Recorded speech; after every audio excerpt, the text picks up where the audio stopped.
Les échos d'écohabitants. Éco-habitants. Les échos d'écohabitants.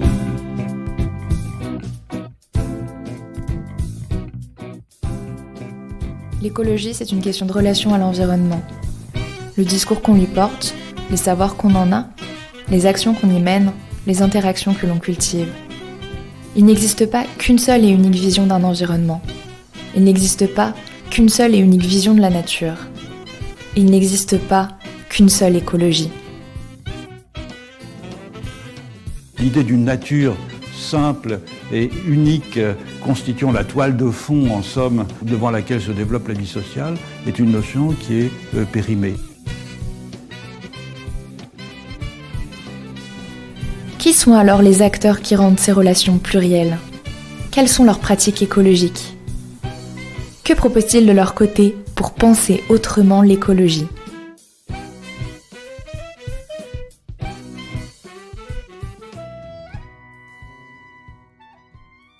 Je suis aujourd'hui avec Nicolas Métraud, le président mais aussi le fondateur de Kinomé. Kinomé est une entreprise sociale qui vient de fêter ses 15 ans et qui agit pour la reforestation en déployant 4 activités complémentaires: la recherche, le conseil, la réalisation de projets et l'éducation. Ces actions pour la protection de l'environnement s'appuient sur une philosophie innovante et inédite dans le monde du développement. Kinomé cherche donc, je cite, à changer notre regard sur la nature et la remettre au cœur d'un nouveau modèle de développement économique et social. Et c'est tout là l'objet de ce podcast. Comment une structure de coopération internationale telle que Kinomé va-t-elle être moteur de ce changement ? Et donc dans cette première partie, on va chercher à comprendre déjà ce qu'est ce nouveau paradigme. Alors pourrais-tu te présenter, Nicolas, et nous raconter l'histoire de Kinomé ? Bonjour et merci de passer ce temps ensemble.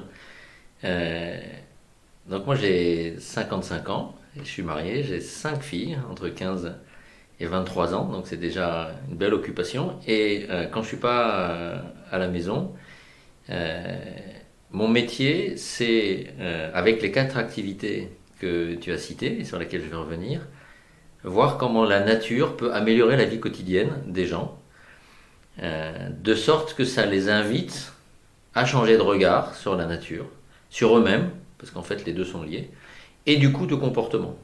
Et qu'ils aient intérêt, et qu'ils aient compris qu'ils ont intérêt à changer de comportement, plutôt qu'ils y soient obligés. Donc plutôt faire du problème, qui est l'effondrement de la biodiversité, qui est le changement climatique, qui sont les inégalités sociales, une source de solution, d'amélioration de vie quotidienne pour changer ce paradigme. Changer le paradigme, c'est vraiment changer le système. Voilà. Alors, Kinomé, c'est effectivement, peut-être on va repartir du nom, parce que ça dit qui nous sommes.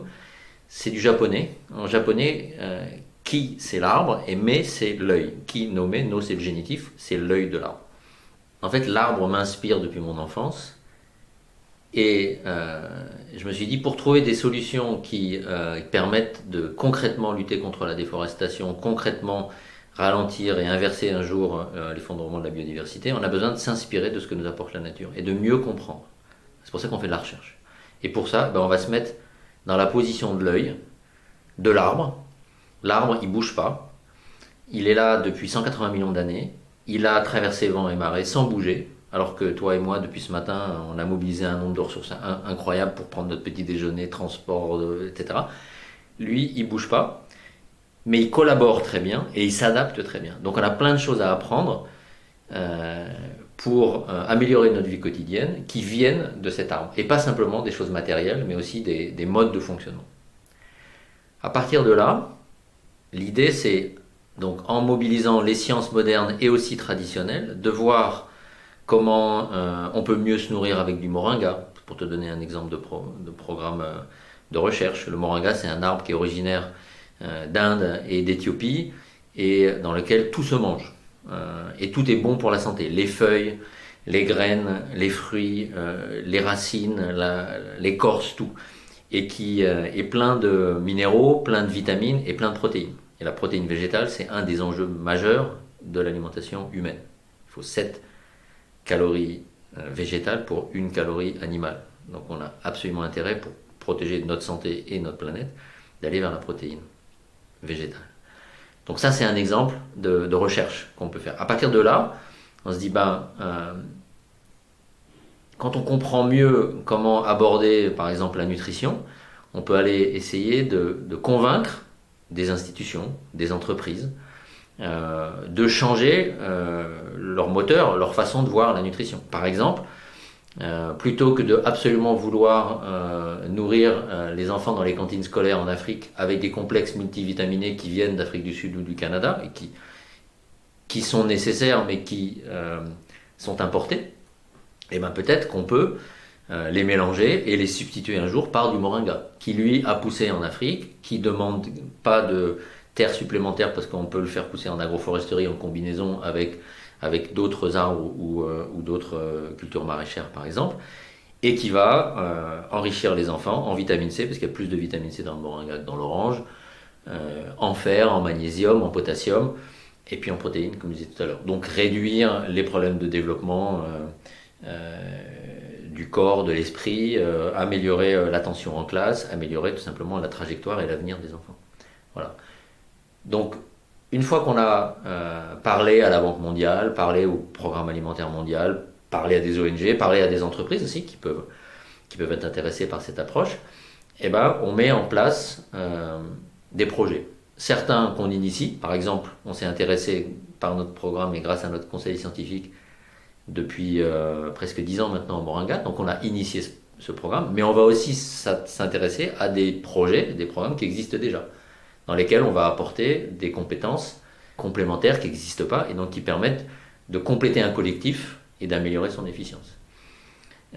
Ça nous permet de faire deux choses. D'abord de mettre en pratique, de donner une réalité à notre travail de recherche et de conseil. Et d'ailleurs, quand on travaille depuis 10 ans avec des étudiants doctorants, nous, ce qu'on leur apporte, c'est pas un labo, c'est même pas forcément des savoir-faire, c'est un terrain de jeu pour appliquer ce qu'ils étudient dans leur doctorat. Ils passent 3 ans de leur vie à étudier, par exemple, les modèles de modélisation climat en fonction des rétroactions eau, atmosphère, terre, au niveau de l'eau et de la température. Si on ancre ça dans un territoire de jeu qui va être la Grande Muraille Verte, par exemple, une partie du Sahel, par exemple, ça va donner beaucoup plus de sens et beaucoup plus d'efficience en fait à leur travail. Quand ensuite on va l'utiliser dans notre travail de conseil avec des gouvernements, en très concrètement travaillant sur les CDN. Les CDN, c'est les contributions déterminées nationales, c'est-à-dire c'est la transcription en objectifs politiques et économiques de l'accord de Paris, de la COP21, et qu'on va pouvoir faire référence à ces modèles, ça va donner du grain à moudre à ces politiques publiques ou à ces stratégies d'entreprise. Et puis quand on va l'appliquer sur le terrain ensuite, avec des ONG locales, nationales la plupart du temps, ou parfois internationales, mais plutôt locales, avec des groupements féminins, on travaille beaucoup avec les femmes parce que c'est elles qui en général changent le plus le monde, on va donner vie à ces programmes scientifiques et à ces conseils qu'on leur a pu donner. Et puis quatrième métier, ce que tu disais en introduction, c'est en fait, quand ça marche, le partager avec le grand public. Et ça, c'est l'éducation. On a besoin d'une tranche d'âge complète si on veut mettre fin au dérèglement climatique, si on veut mettre fin à l'écartèlement, à l'extrémisation des inégalités sociales qu'on a connues là, depuis 30 ans. On a besoin d'embarquer tout le monde. Mais on ne peut pas faire avec tout le monde tout de suite. Donc, on va faire de la recherche pour mieux comprendre. On va influencer les décideurs, décideuses, en reliant toujours notre stratégie au terrain. Chez Kinome, pas de stratégie sans connaissance fine du terrain et pas de projet de terrain sans démultiplication et du coup sans stratégie.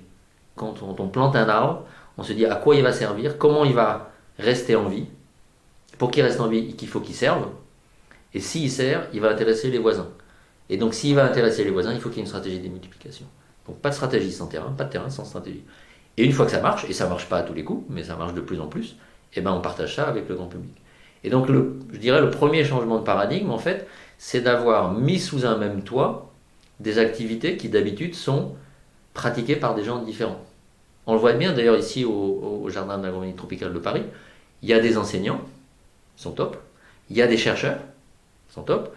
Il y a quelques praticiens qui font un peu de recherche, mais pas d'éducation, par exemple, et peu ou pas de conseils. Il y a un bureau d'études, ONF International, mais jamais on va avoir comprendre, agir, partager et faire grandir. Et en fait, c'est un des problèmes du développement. C'est que comme ça fonctionne par silos, on peut faire des très belles choses dans chacun des silos, mais si elles ne sont pas liées, quelquefois, on déplace les problèmes. Je dis toujours, si tu construis une école dans un village africain, et que, par exemple, parce que tu veux changer la trajectoire de vie des petites filles, parce qu'on sait que l'éducation, c'est un driver de changement majeur pour le développement et pour les femmes en particulier. Si tu construis une école, mais que tu t'es pas occupé de l'environnement et qu'il y a plus ou quasiment plus d'arbres le long de la petite rivière et que du coup il n'y a plus d'eau dans les puits parce que le sol ne retient pas l'eau, et ben, qu'est-ce qu'elles vont faire? Les jeunes filles le matin, elles vont aller au village d'à côté faire la queue pour récupérer l'eau. Comme elles ne sont pas du village, elles vont passer après les autres, elles vont peut-être mettre une demi-heure pour y aller, elles vont attendre 1 heure, 2 heures et elles vont revenir avec leurs 20-30 kilos d'eau sur la tête, et l'après-midi elles iront à l'école. Mais le matin, elles seront privées d'école, même s'il y a un iPad sur leur bureau. Et pareil pour les garçons qui vont l'après-midi aller chercher du bois de feu pour que leur maman puisse cuisiner le soir. Donc, si tu ne prends pas le temps de comprendre, et c'est à ça que sert la recherche, et encore une fois, c'est une recherche scientifique, mais aussi une recherche de bon sens et de tradition, de bien comprendre, et on y viendra tout à l'heure, les vrais besoins des gens, et pas venir avec ton idée parce que toi, tu as trouvé de l'argent pour faire de l'éducation, et c'est très bien. Si tu fais ton école, mais que tu t'es pas préoccupé de ce qui va autour, eh ben, tu vas faire une école à moitié vide. Tu vas peut-être d'ailleurs avoir atteint tes objectifs de développement, en tout cas tes objectifs de résultat, parce que tu auras coché la case de l'école. Tu auras peu d'effets sur l'alphabétisation, par exemple, qui peut être un indicateur d'effet. Et tu n'en auras pas beaucoup sur l'impact, c'est-à-dire la trajectoire de vie. Puisque les petites filles n'auront pas pu, en grandissant, aller au-delà de probablement l'école primaire, et donc du coup continueront à avoir les trajectoires de vie de leur maman, c'est-à-dire de travailler au champ, se marier très jeune, avoir beaucoup d'enfants, ce qui n'est pas un mal en soi, mais en tout cas, elles n'auront pas eu le choix d'autre chose. Voilà, donc ce premier changement de paradigme, il est dans la capacité à mettre sous un même toit, en travaillant avec plein d'autres gens, et notamment les partenaires de la Cité du développement durable, donc les occupants de ce magnifique jardin tropical, dont la vocation est de faire cité dans un jardin, c'est-à-dire chacun restant libre et autonome, de travailler ensemble pour faire se compléter des compétences de recherche, d'enseignement, avec des compétences de pratique, d'études, de conseil, de recherche, voilà. Et on a besoin de tout ça pour changer un paradigme. Et du coup, Kinome, en fait, ne fait rien seul. Et ça, c'est depuis le début. D'autant moins que mon ambition, si moi j'ai changé de trajectoire de vie personnellement, c'était vraiment, et j'ai toujours cette ambition, de changer globalement le système. De changer, je suis rentré par l'arbre, parce que l'arbre me tient à cœur personnellement, puis j'ai eu la chance dans mon enfance d'aller beaucoup dans la nature. Je l'avais oublié d'ailleurs, parce que j'ai ensuite grandi en ville et puis mes études et travaillé 17 ans dans des capitales, au Japon, en Angleterre, en France. Mais en fait, en reconnectant à ce que je voulais au fond, c'est ça qui est sorti, c'est la nature. Et j'ai envie que tout le monde ait accès à ça, en fait. Et pas que en France, et pas que au jardin tropical. Donc il y a une ambition globale. Et pour qu'il y ait une ambition globale, eh bien, il y a besoin de changer le paradigme. Ça ne sert à rien de planter des arbres s'ils sont mangés par les chèvres. Et pour qu'ils ne soient pas mangés par les chèvres, il faut que les gens aient intérêt à les faire passer ces chèvres ailleurs. Et pour que les chèvres passent ailleurs, il faut que l'arbre il donne des fruits et que ces fruits soient transformés et que cette transformation apporte un mieux dans la vie quotidienne des gens. Tu vois. Et pour ça, tu vas avoir besoin de travailler avec plein de gens. Avec le maire du village, avec la chefferie locale traditionnelle, avec le marchand de fruits, avec peut-être un artisan qui va pouvoir te faire un jus de mangue ou faire sécher les noix de cajou. Et donc on travaille avec 100 partenaires. Kinome a une quinzaine de personnes en France, une dizaine qui sont temps complet en permanence là, et puis d'autres qui travaillent la plupart du temps, mais pas tout le temps avec nous. Et puis on est dans 6 pays maintenant, on a une présence, mais dans 30 autres, on a des partenaires qui vont faire une partie du travail qu'on ne sait pas faire. Et quels sont ces pays? Alors c'est beaucoup l'Afrique, puisqu'on a travaillé au départ au Sénégal, donc il y a quelqu'un, ami à Thiès, qui est sénégalaise. On a Cyrielle qui est volontaire du service international qui va repartir à Bissau, qui était revenu avec le Covid. On a Damien qui est à Lomé et Marius. On a Eric en Ouganda, qui est ougandais. On a 2 personnes à Madagascar et puis Camille en Colombie. Voilà. Et puis ça va tranquillement se développer, mais à la limite, peu importe que ce soit quelqu'un directement payé par Kinome ou qui travaille sur des projets auxquels contribue Kinome, ce qui est important, c'est de créer de l'emploi local et de créer du réseau local. Et d'ailleurs, c'est ce qui nous a énormément aidé ces 12 derniers mois, enfin 10 derniers mois depuis le Covid, c'est qu'on a pu continuer en très grande partie à travailler comme avant parce que justement, on a ce réseau qui nous a donné une résilience super. Et puis au-delà du Covid, si on fait du développement international, c'est quand même pour que ça se passe à l'international. Donc ce premier changement de paradigme, globalité, et c'est pour ça qu'on a besoin de recherche, de conseils, de projets et d'éducation, et qu'on ne peut rien faire tout seul, et que c'est formidable d'être dans la Cité du développement durable. Et de la même façon, je suis fellow Ashoka, je ne sais pas si tu connais l'association qui existe depuis 1982 maintenant d'entrepreneurs sociaux Ashoka. On a ce réseau du leadership éthique extraordinaire dans lequel il y a Kinome, mais il y a Living School, une école extraordinaire qui a été créée par Caroline Sost il y a plus de 10 ans maintenant. Il y a Incubétique qui travaille sur l'énergie. Il y a Créer la vitalité qui travaille sur la santé et la vitalité. Il y a Tsunagari Taiko Center qui fait du taiko. Le taiko, c'est le tambour japonais, etc., etc. Il y a plein de choses.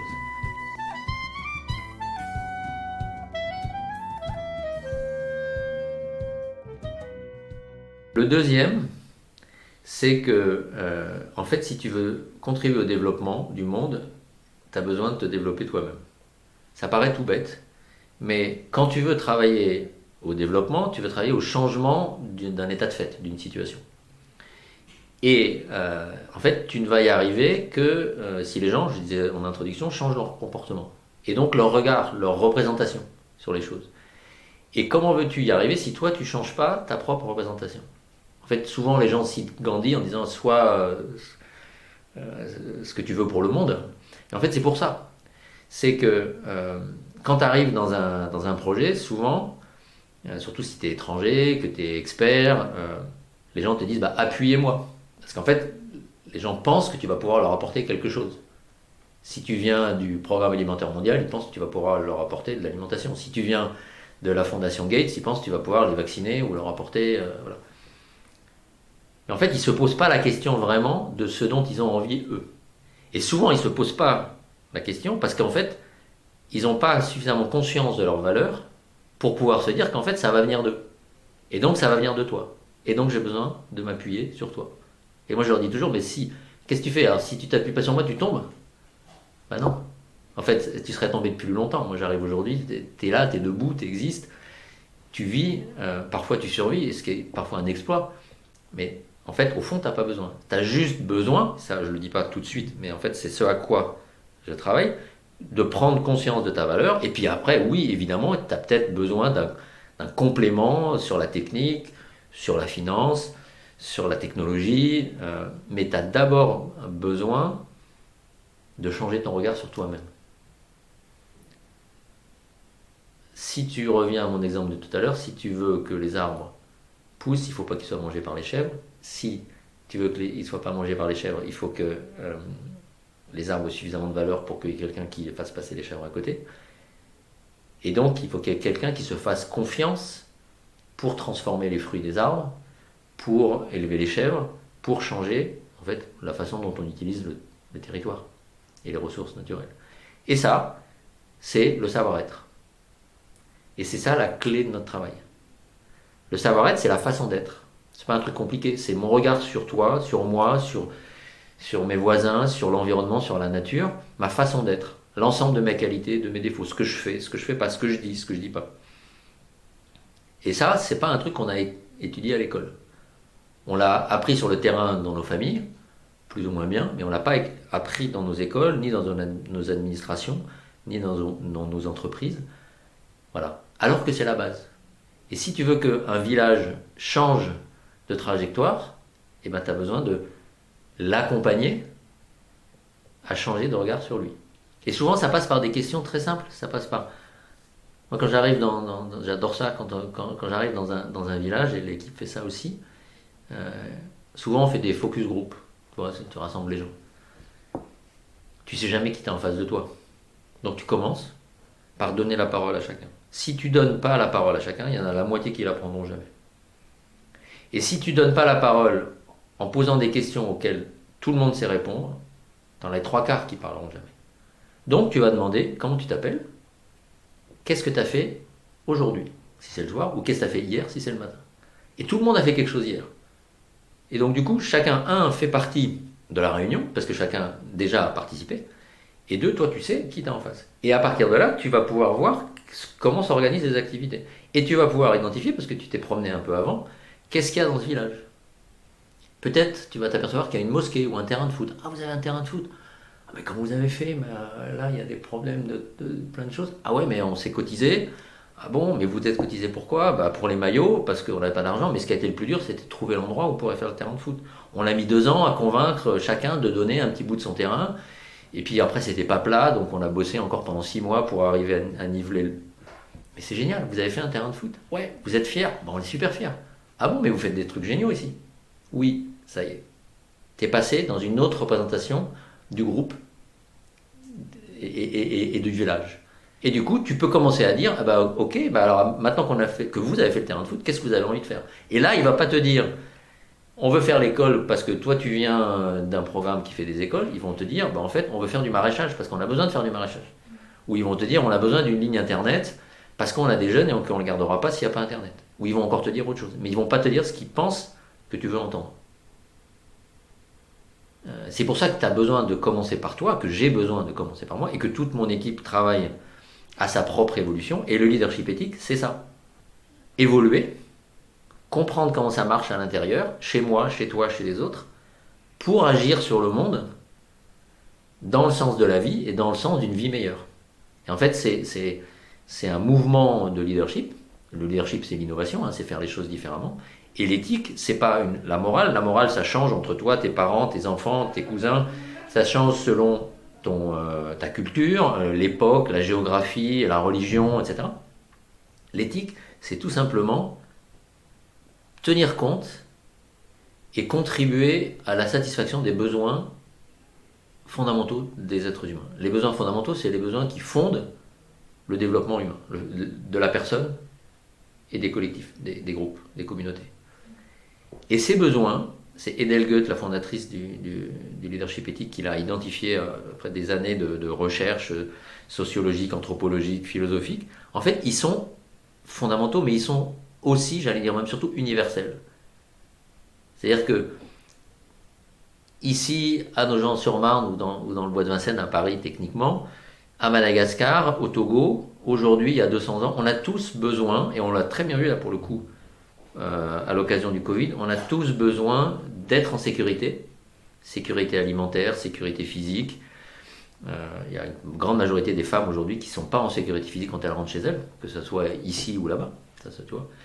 Donc, sécurité, santé, ça, on a été rappelé à l'ordre clairement par le virus. Équilibre, ça ne suffit pas d'être en santé, autrement il n'y aura pas autant de Prozac dans l'eau du robinet à Paris.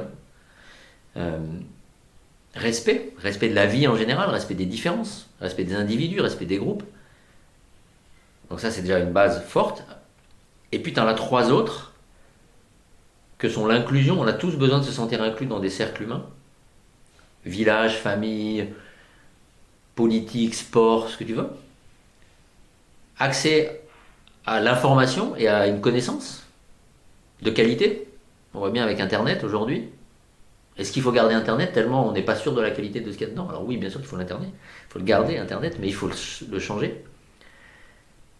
Et enfin, capacité à se réaliser, c'est-à-dire à avoir une vie qui a du sens, et donc à réaliser des projets qui nous permettent de trouver du sens et d'en avoir de plus en plus. Ça, tu vas trouver ça partout. Et ça, c'est notre boussole. Et si on fait bien notre travail, que ça soit en recherche, que ça soit en conseil, que ça soit en projet, que ça soit en éducation, la satisfaction de ces besoins fondamentaux va s'améliorer. Ils ne vont pas s'exprimer pareil selon que tu es en Birmanie ou à Madagascar, mais tu vas les retrouver toujours. Et tu vas pouvoir les mesurer. Et tu vas pouvoir, si tu en as besoin, les relier à des indicateurs, aux objectifs du développement durable, à des indicateurs de développement humain, à des indices de Gini, à ce que tu veux. Parce qu'en fait, ils englobent l'ensemble des besoins de l'être humain. Et donc les systèmes politiques, comme les ODD, ou sociologiques ou économiques, en fait, sont fongibles dedans. Et donc ça donne une force extraordinaire parce que ça donne un langage commun.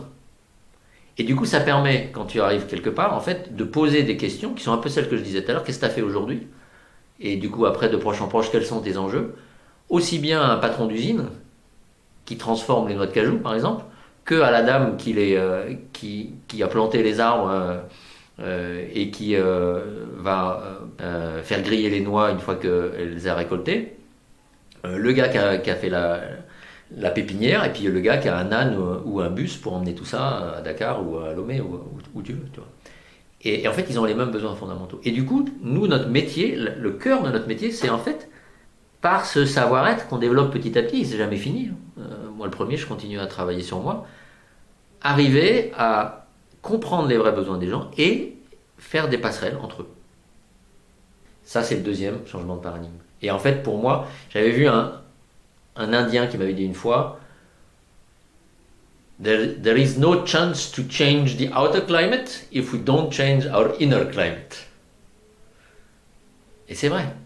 En fait, le dérèglement climatique extérieur n'est que le reflet du dérèglement climatique de l'être humain, qui en veut toujours plus, qui a déconnecté son horloge du long terme, d'où l'intérêt aussi de travailler avec les arbres, qui prennent du temps, et qui du coup fait l'inverse en fait, de ce que lui propose la vie, quoi.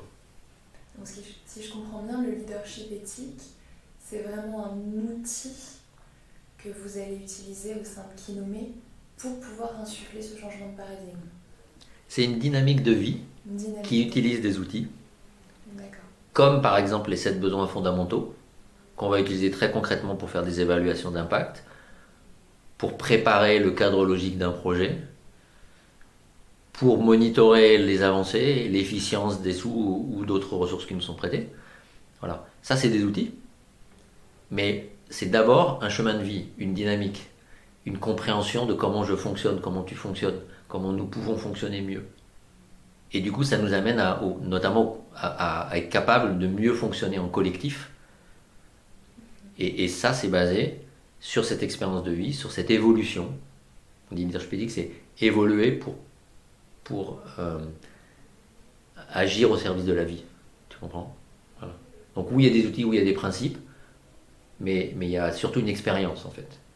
Et ce que les gens aiment en travaillant avec nous, en tout cas ce qu'ils nous disent, parce que maintenant on a 15 ans de recul, donc on peut le dire, c'est ça. C'est qu'en fait, ils sont sortis d'une mission de conseil ou d'un projet de recherche en ayant l'impression d'avoir atteint les objectifs, mais d'avoir grandi. Et puis d'avoir pris du plaisir aussi, parce que voilà, quand tu découvres l'autre, c'est vachement plus riche, quoi, plus agréable.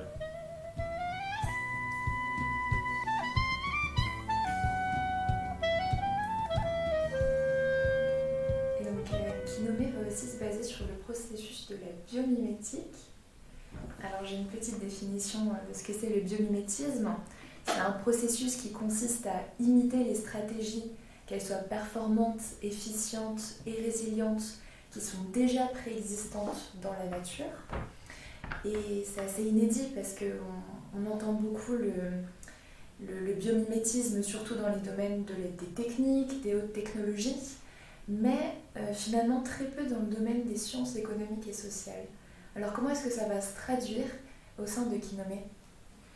Alors chez nous, tu ne vas pas trouver un train avec un nez de Martin Pêcheur ou des velcro faits avec les graines de bardane. Et c'est très bien. Mais tu vas trouver autre chose. Je te disais, l'arbre, comme il ne bouge pas, il évolue génétiquement. C'est le roi de la chimie. La photosynthèse, c'est juste un truc incroyable. Le jour où on aura trouvé la photosynthèse, qu'on sera capable de la faire aussi de façon aussi efficiente que les plantes, on n'aura plus de problème ni d'énergie ni d'alimentation. C'est quand même un petit sujet. Et il s'est travaillé en collectif. Et c'est d'abord de ça que nous nous inspirons. Pour moi, le biomimétisme, c'est d'abord s'inspirer. En fait, on pourrait débattre en fait sur la conscience, et c'est possible que les plantes, et même probable qu'on découvrira un jour qu'il y a une forme de conscience dans d'autres formes de vie, mais c'est certainement une caractéristique essentielle de l'être humain.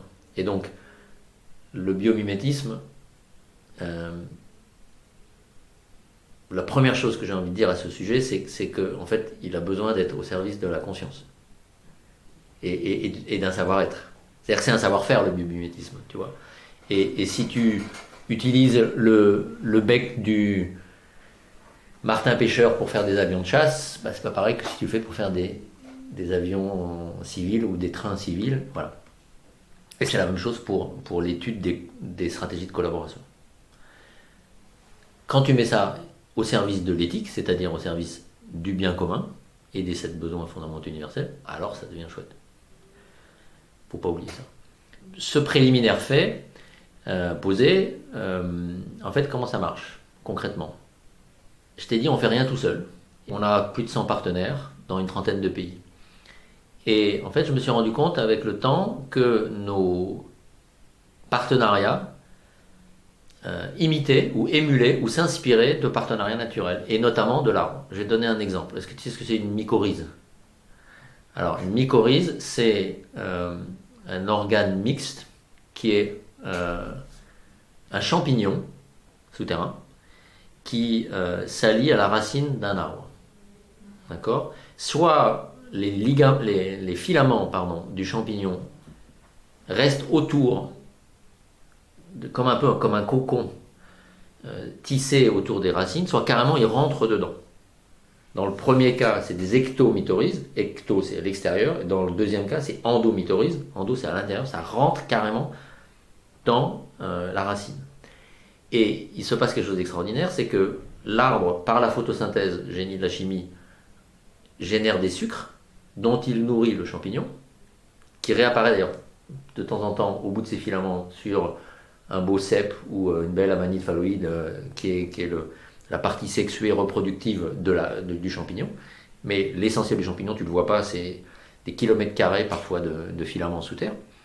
Donc le champignon reçoit le sucre et donne de l'eau, c'est-à-dire qu'en fait il étend les racines, sachant qu'il faut pour la même longueur de filament 100 fois moins de biomasse que pour la racine. Et donc il est extrêmement plus efficient en termes d'utilisation de ressources que la racine. Donc il va étendre les racines plus profondément, et en plus, comme il va pouvoir se rapprocher de la roche-mère c'est ce qu'il y a en dessous de l'humus, il va pouvoir dégrader et donc rendre disponible la roche-mère et donc rendre disponible des minéraux qui vont monter par les filaments et qui vont aller nourrir les racines de l'arbre.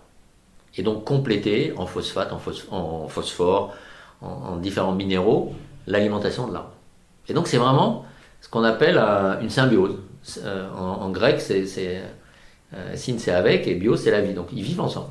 Alors il y a des tas de formes de symbiose. Tu as des symbioses qui sont, j'ai dit, autour de la nourriture, dont je t'ai parlé, qui sont autour de l'habitat.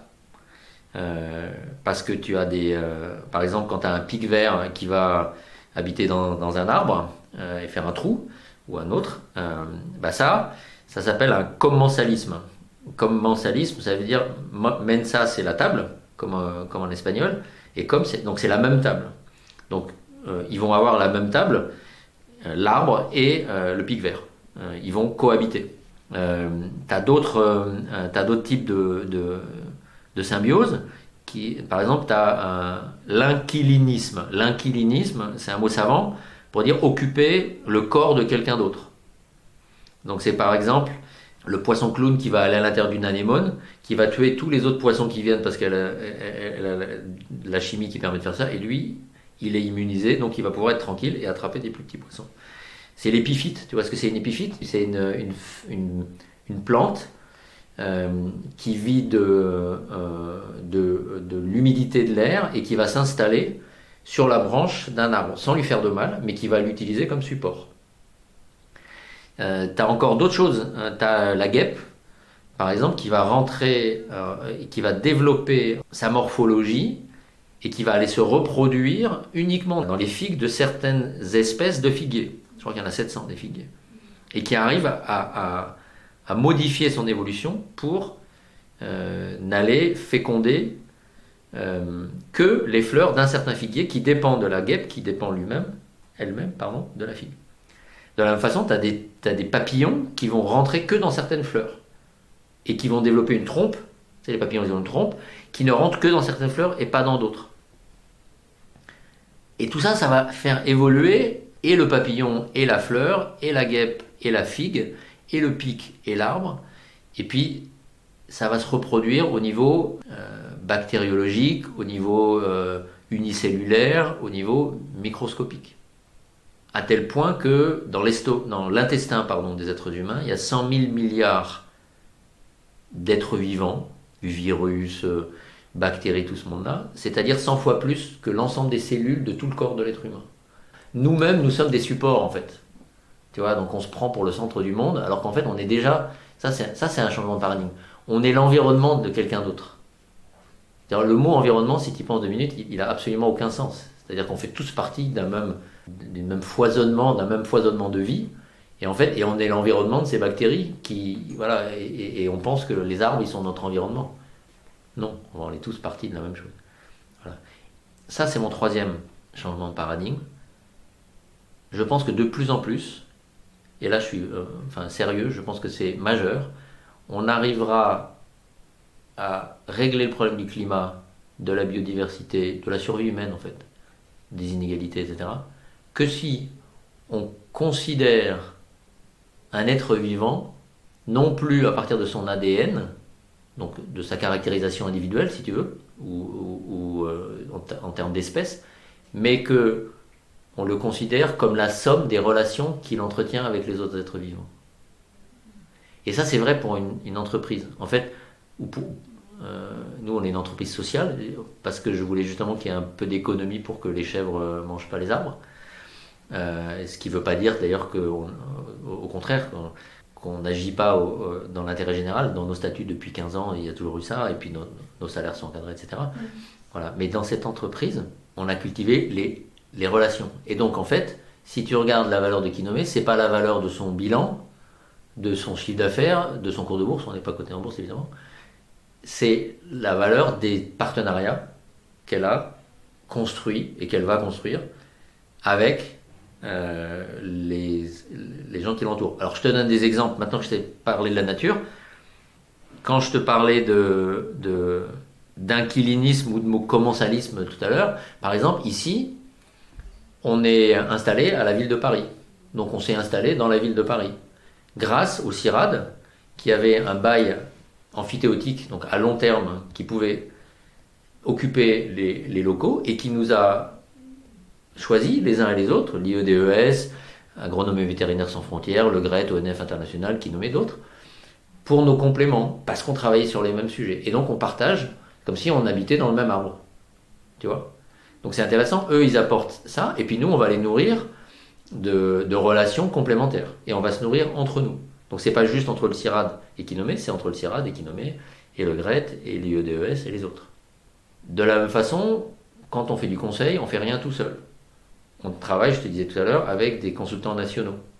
Donc là, on va aussi partager la table. C'est-à-dire que si on gagne un appel d'offres, eh ben on va partager notre travail et puis partager les ressources. Avec des consultants nationaux, avec des consultants internationaux, qui peuvent être du CIRAD, qui peuvent être du GRET, qui peuvent être d'ailleurs. Et donc ça limiterait justement toute cette dynamique très concurrentielle en fait que notamment l'émergence du privé a créée. Parce qu'aujourd'hui, j'ai l'impression, notamment dans l'urbanisme, qu'on va essayer qu'on met des appels à projets pour mettre en concurrence tout le monde.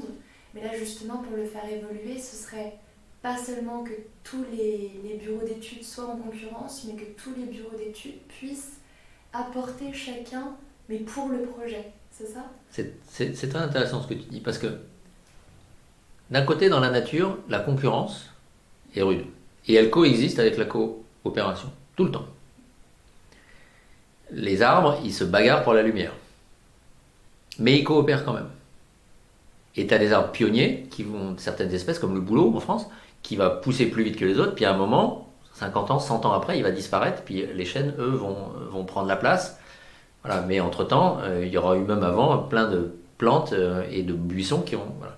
Donc il y a de la concurrence, intra- et inter-espèces.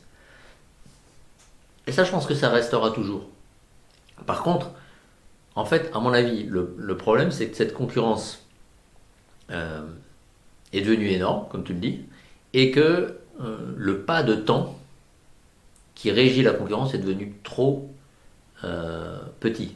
Je m'explique. L'horizon temps des entreprises est devenu microscopique. C'est un forestier qui a inventé le concept d'actualisation. Est-ce que tu vois ce que c'est? C'est un concept financier. En fait,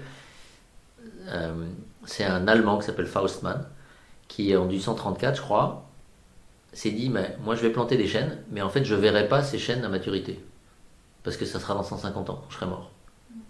Qu'est-ce que ça vaut aujourd'hui, mon travail qui va donner un chêne dans 150 ans? Et il s'est dit, qu'est-ce que ça vaudra un chêne dans 150 ans? Qu'est-ce que ça rapportera? Et donc à mes petits-enfants. Et qu'est-ce que ça vaut aujourd'hui? En fait, pour commencer à évaluer ça, il s'est dit, je vais regarder ce que j'aurais pu faire d'autre, en alternative. Et petit à petit, il a construit une théorie économique qui est exactement à la base de toute la bourse, l'évaluation des entreprises, etc. Sauf que lui, il a fait ça pour 150 ans. Et qu'aujourd'hui, on fait ça pour 150 jours, voire 150 heures. Donc la première des choses, c'est de revenir à des temps longs. C'est pour ça qu'on fait de l'éducation environnementale avec les enfants en leur faisant planter des arbres dont ils ne verront pas le résultat final. Ils vont les voir grandir. Super important. Et nous, qu'on puisse accepter aussi que Kinome plante des graines d'arbres, mais aussi dans le cœur des hommes, et c'est peut-être ça le plus important, qui vont germer, pas germer, on verra pas. En fêtant nos 15 ans, c'est ça qu'on s'aperçoit qu'il y a des tas de trucs qui sont arrivés qu'on n'avait même pas imaginé. Mais c'est bien nous qui l'avons fait, il y avait bien une intention au départ. Donc la première chose, c'est d'accepter que la concurrence puisse rester. La deuxième, c'est de se dire comment réduire le pas de temps pour pas être dans une concurrence haletante et où on fait n'importe quoi parce qu'il faut gagner tout de suite. Et puis après, c'est de se dire mon énergie, c'est pas dans la concurrence qu'il faut d'abord la mettre, même si ça existe, c'est d'abord dans la coopération. Et là, je reviens à quoi? Je reviens à mes 7 besoins fondamentaux. Je reviens à mon besoin d'inclusion. Je reviens à mon besoin de respect. Je reviens à mon besoin de réalisation. Ce qui te fait plaisir dans la vie, c'est ce que tu partages. C'est pas ce que tu fais tout seul ou toute seule. Et d'ailleurs, même dans les sports individuels, de plus en plus, en fait, c'est des équipes qui gagnent, et ils le disent. Donc, concrètement, s'inspirer de la nature, avec à la base un savoir-être qui va permettre d'utiliser ça dans le sens de la vie. Et puis on réussit pas toujours. Hein. Parce que par exemple, dans le métier de conseil, on peut être en concurrence avec un bureau d'études, et puis le lendemain, on l'appelle et on dit comment on fait ensemble. Ça aussi, il faut apprendre. Mais c'est comme quand tu joues aux cartes. Un coup, tu joues dans la même équipe que l'un, et puis le coup d'après, le tour d'après, au tarot ou autre, t'es contre lui. Voilà, donc cette capacité à mettre ton énergie dans la co-création, je pense que c'est un élément fondamental du changement de société dont on a besoin pour faire face aux défis d'aujourd'hui. Et juste pour reprendre l'histoire du Covid, il a fallu 5 mois pour qu'ils commencent à se mettre d'accord entre États. Et encore aujourd'hui, c'est celui à qui foutra les milliards les premiers pour le vaccin ou les masques ou encore autre chose, tu vois. Et chacun gère ses frontières comme si c'était le bout du monde. Et c'est pareil pour le climat. Nous, on travaille aujourd'hui, on voit d'ailleurs qu'il y a plus d'efforts souvent qui sont faits dans les pays d'Afrique, même dans nos pays occidentaux où il y a plus de ressources. Mais en fait, c'est en connectant ici et ailleurs, ici et là-bas, qu'on y arrivera. C'est pas autrement. Parce que la biodiversité, elle n'a pas de frontières. On l'a bien vu avec le pangolin. Parce que le climat, encore moins. Parce que les inégalités non plus. Et du coup, le global est clé et le collectif est clé. Et c'est pas facile. Et on n'y arrive pas toujours. Mais ça part de toi. Parce que tu as envie de dominer l'autre. Tu as peur de l'autre, souvent. Et pourquoi tu as peur de l'autre? Parce que tu penses qu'il est meilleur que toi. Ou tu as peur qu'il soit meilleur que toi. Quand tu commences à prendre conscience de ta valeur, c'est vachement plus facile d'avoir conscience de la valeur du copain. Donc que tu le connais pas, tout simplement. Donc que tu le connais pas. Exactement. Une dernière petite citation ou une dernière petite phrase pour clôturer ce podcast?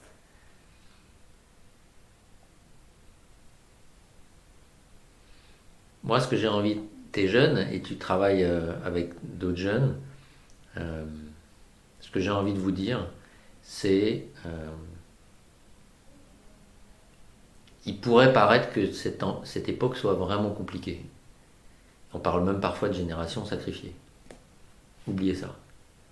On a fait des bêtises, nous les plus anciens, ou les jeunes depuis plus longtemps. Oui, mais c'est pas le sujet.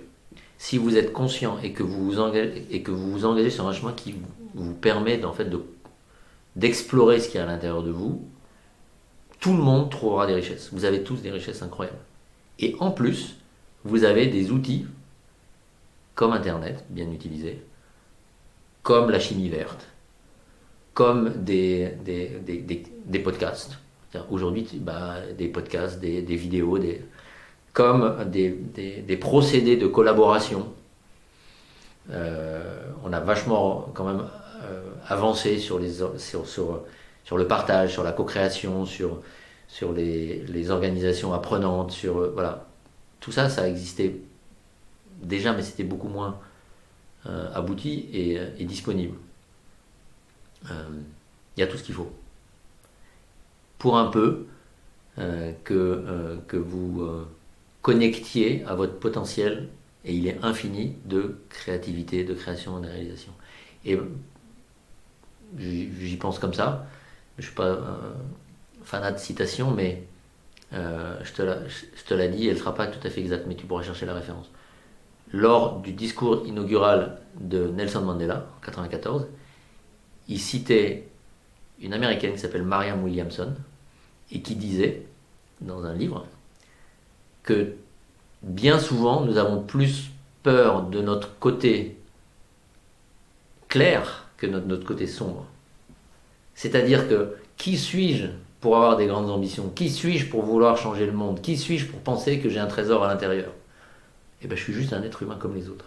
Parce qu'il n'y a pas que moi qui l'a, tout le monde l'a. Et si nous, on connecte avec ça, eh bien, il n'y a pas de limite. Mais pour ça, il ne faut pas avoir peur de notre côté clair. Parce que nous avons bien sûr des côtés sombres, et on peut les travailler, mais nous avons avant tout un côté clair, et nous l'avons tous.